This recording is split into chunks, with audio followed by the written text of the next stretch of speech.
challenges we face as a world that I know no better way to express.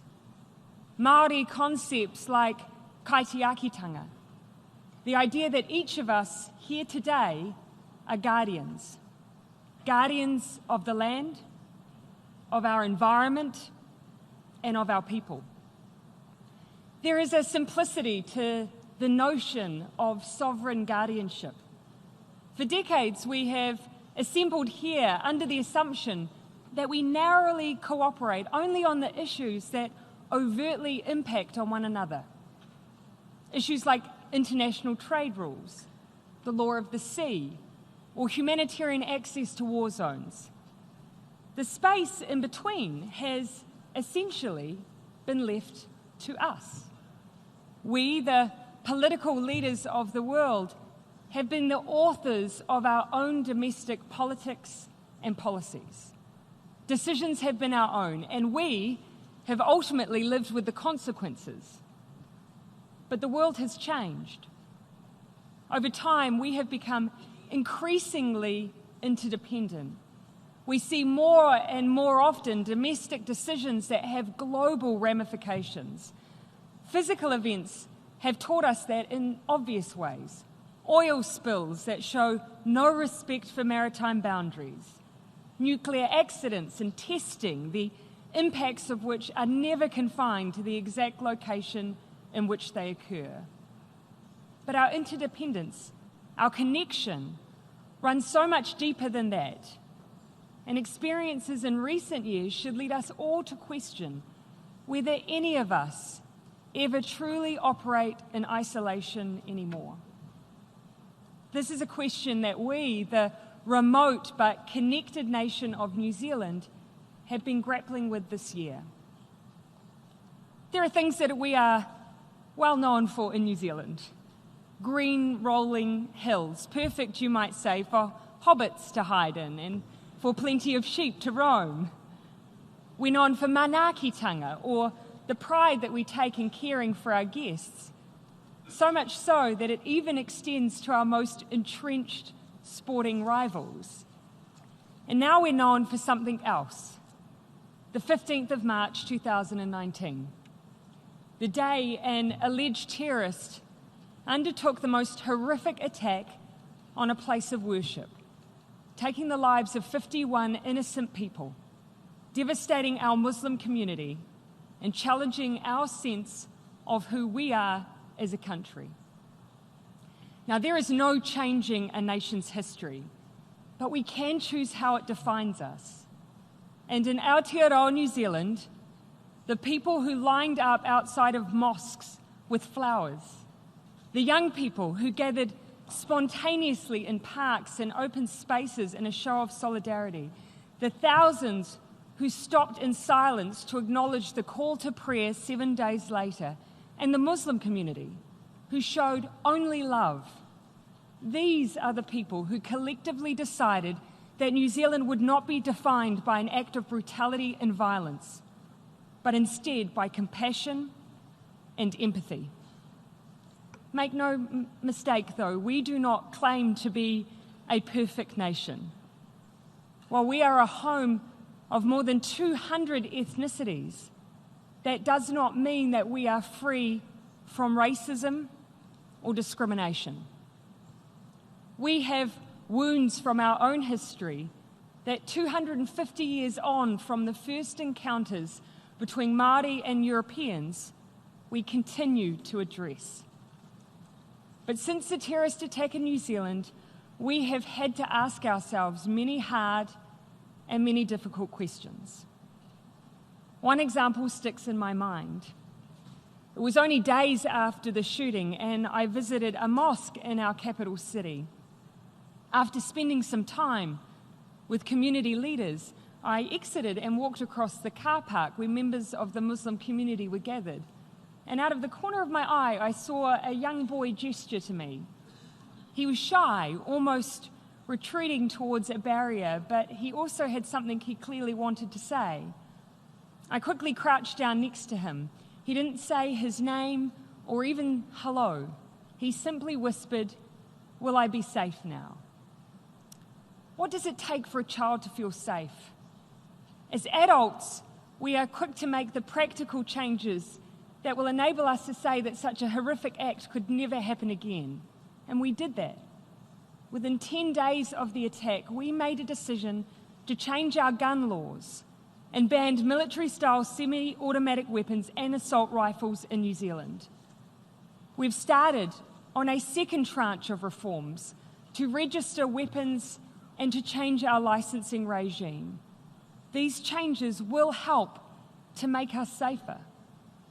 But when you're a child, fear is not discrete, and it cannot be removed through legislative acts or decrees from Parliament. Feeling safe means the absence of fear, living free from racism, bullying, and discrimination, feeling loved, included, and able to be exactly who you are. And to feel truly safe, those conditions need to be universal. No matter who you are, no matter where you come from, no matter where you live. The young Muslim boy in Kilburnie, New Zealand, wanted to know if I could grant him all of those things. My fear is that as a leader of a proudly independent nation, this is one thing that I cannot achieve alone. Not anymore. In our borderless and technologically connected world, commentary on race, acts of discrimination based on religion, gender, sexuality, or ethnicity, they are not neatly confined behind boundaries. They are felt globally. The fact I received so many letters from Muslim children from around the world in the weeks after March 15 speaks to the power of connection. These children had no sense of distance. They may have never heard of New Zealand before March 15. They just saw an act of hatred against their community, and it felt close to them. Whether it is acts of violence, language intended to incite fear of religious groups, or assumptions about ethnicities to breed distrust and racism, these actions and utterances are as globalized as the movement of goods and services. Children hear them. Women hear them. People of faith hear them. Our rainbow communities hear them. And so now it is our turn to stop and to listen, to accept that our words and actions have immeasurable consequences, and to speak not only like the whole world is listening, but with the responsibility of someone who knows a small child somewhere might be listening too. The spaces in which we communicate, they are part of the challenge too, though. In an increasingly online world, we need to create spaces for the exchange of ideas, the sharing of technology and free speech, or also acknowledging the potential for this technology to be used to cause harm. March 15 was a staggering example of such harm and a deliberate effort to broadcast terror on a massive viral scale over the internet. The alleged terrorist didn't just take the lives of 51 people. He did it live on Facebook. In the first 24 hours after the attack, Facebook took down 1.5 million copies of the live stream video. YouTube saw a copy of the video uploaded at times as fast as once every second during the same period. The alleged terrorist used social media as a weapon. The attack demonstrated how the internet, a global commons with extraordinary power to do good, can be perverted and used as a tool for terrorists. And so what happened in Christchurch, as well as being a profound tragedy, is also a complex and ongoing problem for the world. And it's a problem we felt a sense of responsibility to do something about. So we sought to collaborate with the technology companies so integral to the solution. 2 months after the attacks, leaders gathered in Paris for the Christchurch Call bringing together companies, countries, and civil society, and committing to a range of actions to reduce the harm this content can cause. In doing so, we have kept our focus on the deeper aim we all want: technology that unleashes human potential, not the worst in us. Yesterday, I met with call supporters to check in on our collective progress. We announced that a key tech industry institution will be reshaped to give effect to those commitments, and we launched a crisis response protocol to make sure that we can respond to such events should they happen in the future. Neither New Zealand nor any other country could make these changes on their own. The tech companies couldn't either. We are succeeding because we are working together. And for that unprecedented and powerful act of unity, New Zealand says thank you.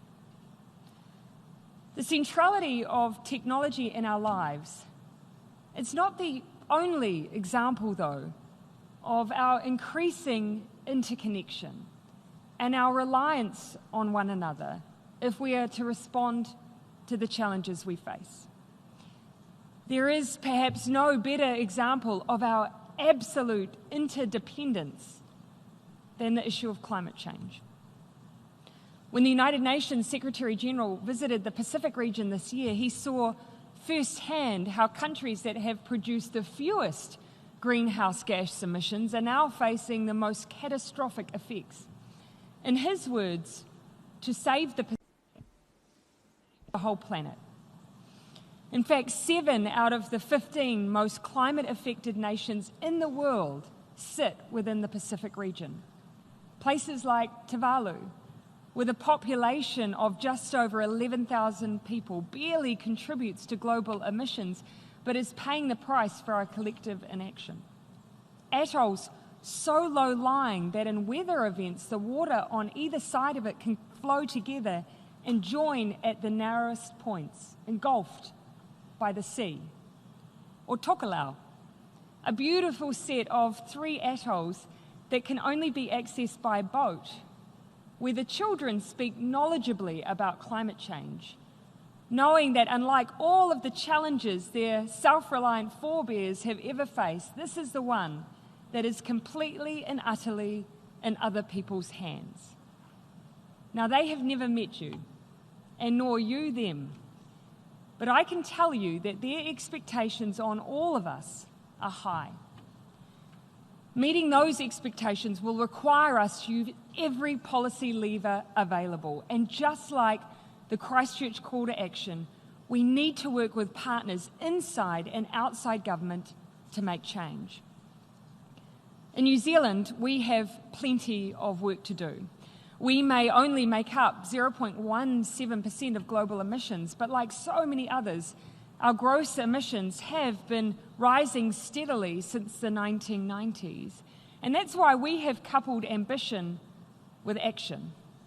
Over the past 2 years since we took office, New Zealand has produced our own zero-carbon legislation, which puts our domestic economic transformation in line with the objective of a 1.5-degree limit in global temperature increases.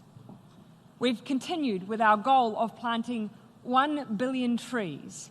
We've created a $100 million green investment fund. We've stopped issuing new offshore oil and gas exploration permits. We're creating a plan to achieve 100% renewable electricity generation and to incentivise low-emission transport options.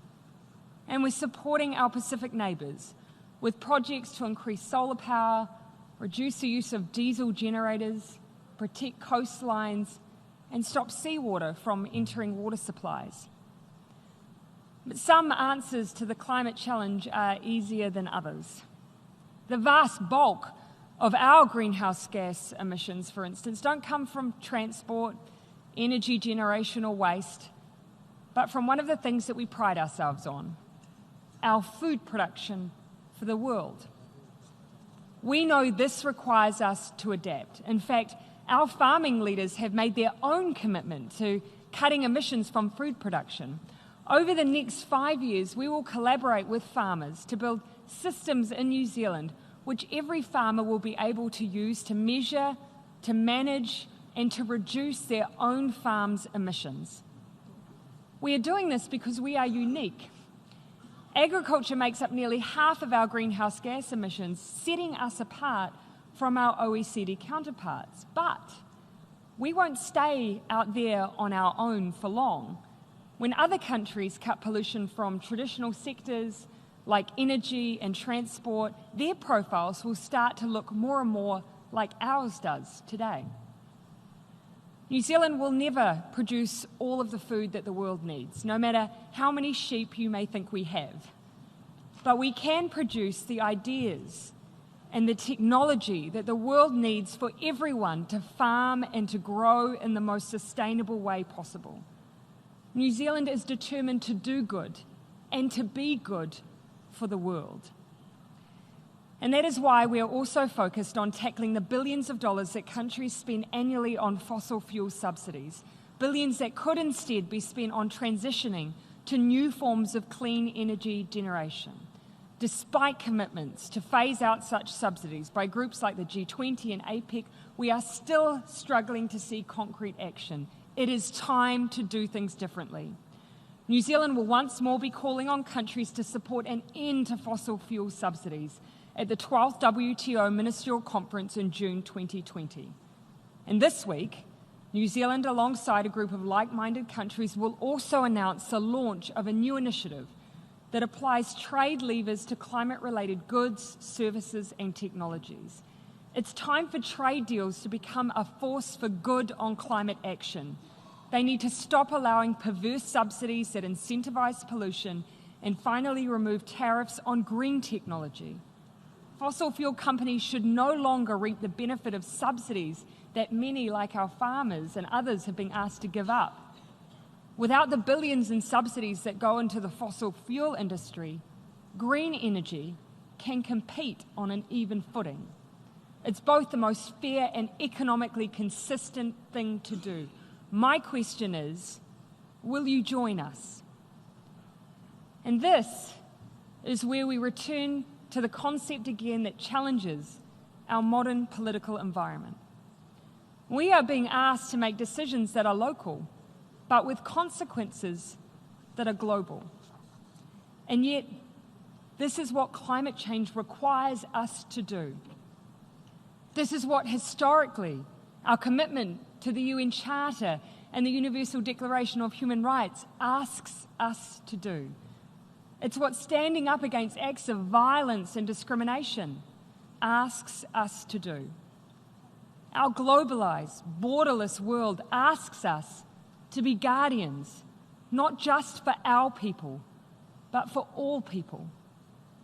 There may have been a time when being unified under common challenges was an easier concept than it is today. But undeniably, we are living in a time where our greater reliance on one another has collided with a period of greater tribalism. Now, it would be wrong to assume that this is a new phenomenon. Research, in fact, has shown that humans are so inclined to form natural tribes that if you put a completely unconnected, diverse group of people into a room and flip a coin for each, those two groups will automatically form a suspicion of one another based on nothing more than heads versus tails. Scientist and writer Robert Sapolsky recently reminded us that humans organize, whether it's class, race, country, or coin flipping. There has always been a tendency to form us versus other. But he also asks the question, what if we change what us means? Instead of fierce nationalism or self-interest, we seek to form our tribes based on concepts that can and should be universal. What if we no longer see ourselves based on what we look like, what religion we practice, or where we live, but by what we value?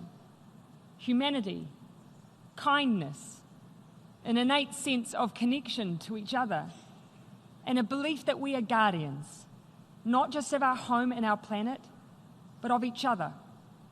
We are borderless, but we are connected. We are inherently different, but we have more that we share.